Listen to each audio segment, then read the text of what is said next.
குறிப்பா 11 ஆண்டுகளுக்கு மேல காலேஜ்ல ப்ரொஃபஸரா இருந்து ஸ்டூடெண்ட்ஸ் கூட பேசி பேசி பேசி இந்த யங்ஸ்டர்ஸ்க்கு சில விளக்கம் கொடுக்கணுங்கிற எண்ணம் எப்போதுமே என் உள்ளுக்குள்ள இருந்துட்டே இருக்கு.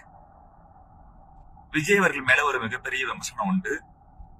எப்பயாச்சும் ஒரு மீட்டிங் போடுறாரு, அந்த மீட்டிங் நடக்கும்போது மட்டும் வெளில வராரு, அதுக்கப்புறம் வீட்டுக்குள்ள போயிறாரு, வீட்டை விட்டு வெளில வர மாட்டேங்கிறாரு அப்படி சொல்லி விமர்சனம் உண்டு. அந்த விமர்சனத்துக்கு பதிலளிக்கும் விதமாக இன்னைக்கு ஒண்ணு பேசியிருக்கிறார். எனக்கு ஆசைத்தான், உங்க எல்லாரையும் நீங்க இருக்கக்கூடிய இடத்துலயே நேர்ல வந்து பாக்கணும்னு ஆசைதான். ஆனா இப்ப நம்ம எதிர்க்கட்சியா இருக்கிறதால அதுக்கான வாய்ப்பு இல்ல.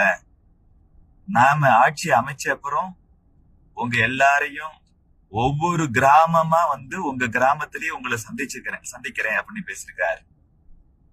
இது முடியுமா? இது வாய்ப்பு இருக்கா? ஒரு வாதத்துக்கு சொல்றோம், விஜய் ஆட்சிக்கு வராருன்னு வச்சுக்கலாம். ஆட்சி என்பது 5 ஆண்டுகள். ஒரு வருஷத்துக்கு 365 நாள்னா மொத்தம் 1825 நாள். இந்த 1825 நாள்ல இவரு செக்ரட்டரியேட் இருக்குல்ல, தலைமைச் செயலகம், அங்கெல்லாம் போக வேணானே வச்சுக்கலாம். இவர் ஒவ்வொரு வில்லேஜா போய் மக்களை சந்திக்கிறாரு வச்சுக்கலாம். தமிழ்நாட்டுல விக்கிபீடியால போய் பார்த்தாவே தெரியும், 17,680 வில்லேஜஸ் இருக்கிறதா விக்கிபீடியால டேட்டா இருக்கு. இன்னொரு டேட்டா சொல்லுது தமிழ்நாட்டுல மொத்தம் 18,213 வில்லேஜஸ் இருக்குன்னு சொல்லி.